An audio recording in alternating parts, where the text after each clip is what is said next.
नमस्कार दोस्तों, एक नया वीडियो, एक बहुत बड़े मेहमान जिनको तारुफ की बिल्कुल ज़रूरत नहीं है और बात हुंडई की है, बात नई गाड़ी की है। लेकिन उससे पहले बहुत सारी शिकायतें भी हैं। सीधा शिकायतों से शुरुआत करते हैं, क्योंकि सबसे बड़ी शिकायत जो इस वक्त कस्टमर्स की हमें लगातार आ रही है ना, कस्टमर्स नहीं कहूँगा, कस्टमर्स खुश हैं, वो तो राजा फील करते हैं जब उनके पास हुंडई की गाड़ी होती है। लेकिन इंडस्ट्री की तरफ से आती है, आप कितना अपनी गाड़ियों को, और यहाँ पे हम एक फर्स्ट कार बाइंग की बात कर रहे हैं, आप अपनी गाड़ियों को इतना ज़्यादा अगर टेक्नोलॉजी रिच कर देंगे, ऐसे प्राइस पॉइंट पे निकालेंगे, तो बाकी चैलेंजर्स के लिए compete करना थोड़ा मुश्किल हो जाएगा। सो what is the whole idea behind making Venue, and that's as the data says, first car buyer को एस्पिरेशन जो है ना वो बढ़ती जा रही है, डिमांड्स बढ़ती जा रही है।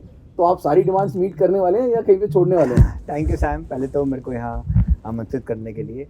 Look, Hyundai has always tried to raise the benchmark। हमने हमेशा कोशिश किया है कि एक इंडियन कस्टमर डिजर्व करता है, उसको वो देनी चाहिए। और ऑफ कोर्स हमारे पास एक बहुत बड़ा एडवांटेज है कि Hyundai मोटर कंपनी ग्लोबली इतनी स्ट्रॉन्ग कंपनी हमारे पास है, जो कि टेक्नोलॉजी, जिनके पास लेटेस्ट टेक्नोलॉजी है।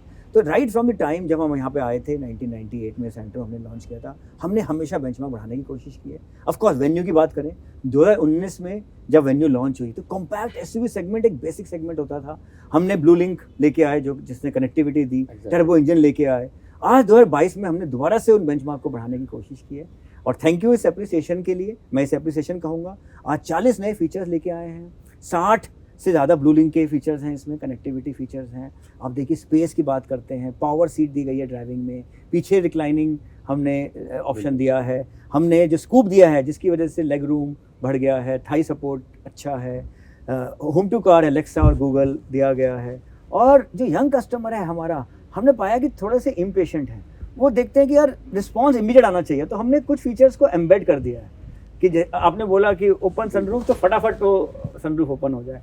सो आई थिंक हमारा प्रयास हमेशा से ये रहा है कि जो बेंचमार्क है उसको बढ़ाना है। आई थिंक ये कस्टमर के लिए अच्छा है और सबके लिए अच्छा है कि अगर बेंचमार्क बढ़ेंगे तो कस्टमर्स का हमेशा फायदा ही है। एग्जैक्टली। और वो जो 3 लाख से ज़्यादा वेन्यू के कस्टमर हैं, वो इस बात का सबूत है तो सर कि इस गाड़ी को लोगों ने कितना पसंद किया। डेफिनेटली। लेकिन क्या आपको लगता है कि पिछले कुछ महीनों में क्योंकि कंपटीशन बहुत ज़्यादा बढ़ चुका है, क्या ऐसा लग रहा है कि कंपटीशन कहीं ना कहीं हावी हो रहा है, या फिर ऐसा लग रहा है कि Hyundai को ज़्यादा मज़ा आ रहा है कि मार्केट में जो कंपटीशन है वो भी अच्छी अच्छी चीज़ें लेकर आ रहा है और वो इस सब कॉम्पैक्ट सेगमेंट को और बढ़ा रहा है? डेफिनेटली। देखिए, अगर कंपटीशन बढ़ता है इंडस्ट्री में तो कस्टमर के लिए अच्छा है, ओवरऑल इंडस्ट्री की ग्रोथ होती है क्योंकि उसमें इन्वेस्टमेंट्स आती हैं जी। तो इकोनॉमी के लिए अच्छा है। तो आई थिंक हर किसी के लिए अच्छा है, ये बहुत अच्छा विन विन है।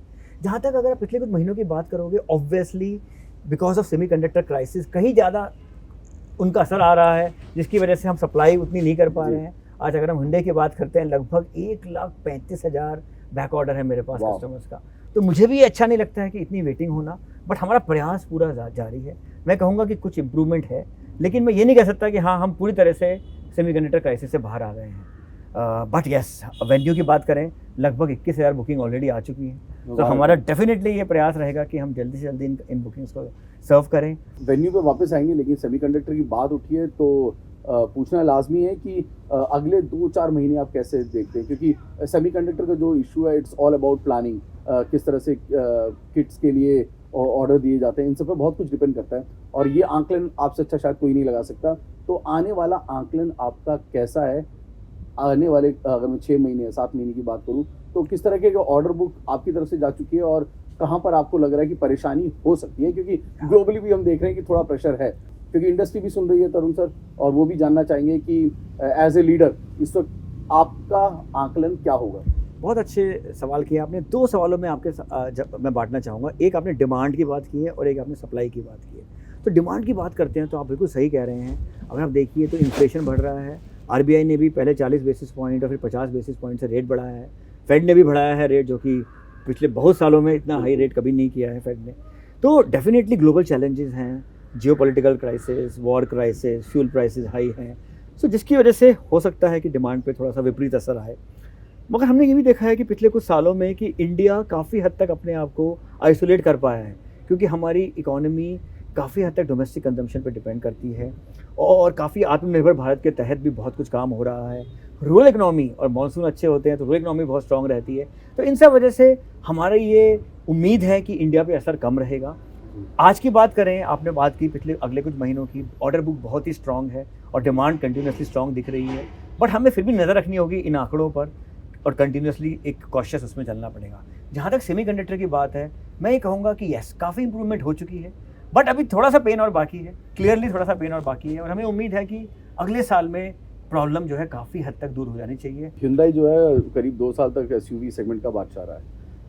लेकिन 2 और सेगमेंट है, चाहे वो छोटी गाड़ियों का बड़ा बाजार है क्योंकि भारत वो जगह, और सेडान मार्केट। इन 2 मार्केट्स में Hyundai की शिरकत आने वाले समय में कैसे दिख सकती है, क्योंकि वो दोनों भी सेडान मार्केट जा रहा है, लेकिन वहाँ पर भी Hyundai की गाड़ियाँ मौजूद थी जो अब नदारद दिख रही हैं। नहीं, बिल्कुल नहीं, मैं आपको थोड़ा सा करेक्ट करना चाहूँगा यहाँ पर, और हम पूरा फुल रेंज मैन्युफैक्चरर हैं। आपने सेडान मार्केट की बात की, इनफैक्ट आप देखिए पिछले 2.5 साल में Hyundai ने ऑरा एक नया प्रोडक्ट लॉन्च किया जहाँ पे हम नहीं थे। फिर हमने वेरना का फेसलिफ्ट लॉन्च किया जिसका कि रिस्पॉन्स ज़बरदस्त है, और आज हमारा सेडान मार्केट में जो हमारा मार्केट शेयर है वो हमारे all model all India market share से बेटर है। तो हम लोग सेडान में भी पूरी तरह से स्ट्रॉन्ग है, पहली बात। दूसरी बात, आज भी सेडान लगभग 11% है, जो कि पिछले साल 9.5% से बड़ा है सेडान मार्केट। तो आप देखिए आज सेडान मार्केट भी एक स्ट्रॉन्ग मार्केट है और Hyundai बहुत ही एक स्ट्रॉन्ग तरीके से उसमें उपस्थित है। आपने हैच मार्केट की बात की, yes definitely hatch market as a percentage of overall industry कम हुआ है, लेकिन आज भी 34.5% हैच मार्केट है, और एक 3 मिलियन की इंडस्ट्री में लगभग 1 मिलियन हैच मार्केट है, तो बहुत ही स्ट्रांग है।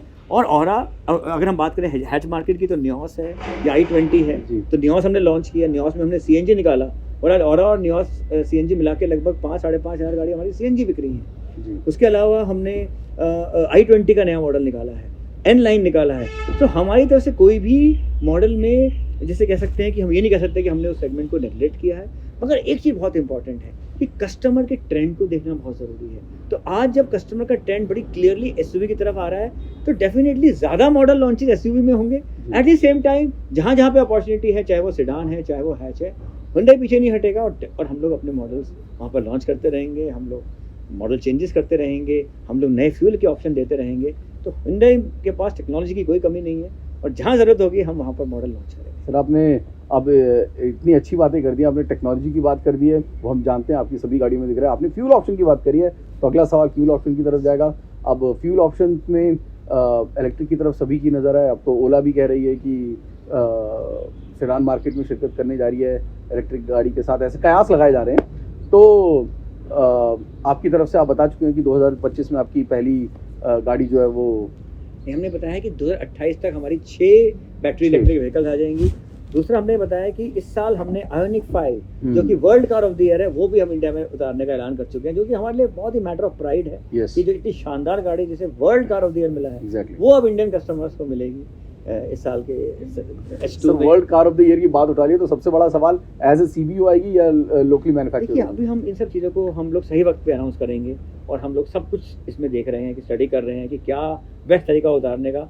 लेकिन एक चीज़ पक्की है, एक चीज़ तय है कि yes, ionic 5 is coming to India, and I think it is going to probably set again some new benchmarks like we have done with most of our. Sir, as you said, that's an important car and people are talking about it, right? तो जब venue को 20,000 booking मिली है, तो आप यकीन मानिए कि जब ये इंटरव्यू देखा जा रहा है या लोग आपको जितना सुनते जा रहे हैं अलग अलग प्लेटफॉर्म से, वो सभी इस गाड़ी का इंतजार कर रहे हैं। इस लिहाज से क्या अलॉटमेंट जो होगी, अगर एज ए CBU आती है, तो वो अलॉटमेंट की संख्या कम रखी जाएगी, क्या एक बड़ा शेयर हम मान सकते हैं कि भारतीय मार्केट को मिलेगा? मैं समझ सकता हूँ कि आपका सवाल का बैकग्राउंड क्या है, बट मैं यही कहूँगा, जब भी एज Hyundai हम कुछ काम करते हैं तो हम लोग काफ़ी एक सस्टेनेबल बिजनेस मॉडल की तरफ जाते हुए काम करते हैं। और आयोनिक 5 की भी तैयारियां पूरी जोर शोर पे आ रही हैं, और हमने मार्केट को बहुत स्टडी किया है पिछले 2 साल में, कोना के कस्टमर्स को बहुत स्टडी किया है, और हमने चार्जिंग इकोसिस्टम पे बहुत स्टडी किया है। तो डोंट वरी, थोड़ा सा पेशेंस रखिए, मैं यही कहूँगा आपको निराश नहीं करेंगे, और एक आयोनिक 5 भी एक नई बेंचमार्क इंडस्ट्री में क्रिएट करेगी। फैंटास्टिक। डीजल के जो ग्राहक हैं ना, वो भी बड़े इंपेशेंट ग्राहक होते हैं, क्या उनके लिए कोई खुशखबरी आने वाली है? देखिए, डीजल, अब मैं आपको बताना चाहूँगा, नई वेन्यू की बात कर रहे हैं। पुरानी वेन्यू लगभग 23% डीजल था सैम, नई वेन्यू में ऑलरेडी 1/3 से ज़्यादा बुकिंग डीजल की आ रही है। तो clearly because fuel prices have gone up and there are so many customers who are driving the car more and more, तो डीजल की डिमांड भी बहुत अच्छी हमें मिल रही है, स्पेशली SUVs में। क्रेटा में 60%, अब नई वेन्यू में 1/3, अल्काजार में 78%, वेरना में 49%। तो डीजल का भी हमें बहुत अच्छा रिस्पॉन्स मिल रहा है, पेट्रोल का भी बहुत अच्छा रिस्पॉन्स मिल रहा है। आई थिंक Hyundai की ये खास बात है कि कि customer can decide what he wants. हाँ। हमारा काम है कस्टमर को ऑप्शन देना, उसके बाद कस्टमर की मर्जी है। सो तो कस्टमर्स की डीजल में ऑटोमेटिक की डिमांड नहीं आ रही? हमारी जो स्टडी कहती है कि डीजल में कस्टमर मैनुअल ज़्यादा प्रेफर करते हैं। यस, देखिए आइडियली आप हर वेरिएंट हर फ्यूल टाइप में दे सकते हैं, लेकिन कितनी कॉम्प्रेस करोगे आप चीज़ों को, तो कहीं ना कहीं आपको ऑप्टिमाइज करना पड़ता है। तो हमारी मार्केट स्टडी के हिसाब से डीजल में कस्टमर्स का मैनुअल की तरफ रुझान है, पेट्रोल में कस्टमर्स को मैनुअल और ऑटोमेटिक दोनों चाहिए। हमने डीसीटी की बहुत अच्छी डिमांड है, हमने डीसीटी इंट्रोड्यूस किया, हमने आईएमटी इंट्रोड्यूस किया। तो जैसे मैंने कहा, हमने बहुत सारे ऑप्शन दिए हैं कस्टमर्स को। यस, दिल मांगे मोर, मैं मान सकता हूँ कि कस्टमर और एंड और चाहते हैं, बट मैं ये कहूँगा कि जो हमने ऑप्शन दिए हैं कस्टमर्स को कहीं ना कहीं उनको चूज करने में डेफिनेटली मदद मिली। और जैसा कि तरुण सर ने बोल दिया कि दिल मांगे मोर, हमारा दिल भी ज्यादा चाहता है। तरुण सर से बातचीत का सिलसिला कभी ना हो, तो इस वादे के साथ कि तरुण जी एक बार फिर जागरण हाईटेक के प्लेटफॉर्म पर शिरकत करेंगे और वो भी सीधा न्यूज रूम से, इस वादे के साथ तरुण जी आपका बहुत बहुत शुक्रिया, वेन्यू के लिए मुबारकबाद, और Hyundai की आयोनिक 5 और टूसोंग का रहेगा हमको बेहद इंतजार। थैंक यू सैम, आपसे बात करके हमेशा बहुत मजा आता है, एंड थैंक यू, और अपने प्रॉमिस पे मैं बरकरार हूं। Thank you sir, thank you, looking forward.